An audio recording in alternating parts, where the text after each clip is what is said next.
মোস্তফা কামাল রাজ বলছে বাইকের সামনে বলবো। এত বড় অপমান এতগুলো সুইট সুইট সাংবাদিকের সামনে বলার পর মাইকের সামনে কিভাবে আসবো? আবার হাত পা কাঁপছে। আমার সরাসরি আমার ডান দিকে বসেছিল আমার ছোট বোন দীপা খন্দকার।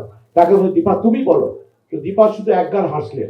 আর আপনাদের সবার প্রিয় খায়রুল বাশার যেভাবে জাতির সামনে সারা পৃথিবী এই আজকের আয়োজনটা দেখবে। তো আমি শুধু এতটুকু বলবো, সবার প্রথমে যে কথাটি বলবো, মোস্তফা কামাল রাজ, মোস্তফা কামাল রাজ, মোস্তফা কামাল রাজ যদি একটা জোরে প্লিজ। এবং পাশাপাশি সারা পৃথিবীতে আজ অব্দি পর্যন্ত কোন নাটক 4 ঘন্টা 5 ঘন্টা 1 কোটি ছাড়িয়ে যায়নি। সে একটি মাত্র ড্রামা, তার নাম হচ্ছে এইটা আমাদেরই গল্প। এটা অসাধারণ, আমি কিছু বলবো না, সবাই এখানে অনেক কথা বলে ফেলেছে। এর সাথে আমার মঞ্জুর কাকা চমৎকার একটি গান লিখেছে, একটু পাশে এসে বসে জনি খুব মুসকে মুসকে হাসছে।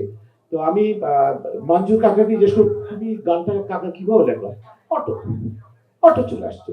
তো অটো যেন এরকম অসাধারণ গান লিখে, আর পাশাপাশি রুমি দোলা কি যে গান গেয়েছে, একটু তালি দিন না ভাই।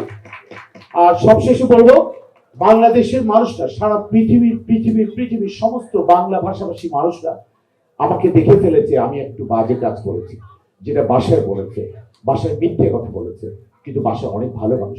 সবার জন্য দোয়া, অনেক ভালো থাকবেন, সুস্থ থাকবেন।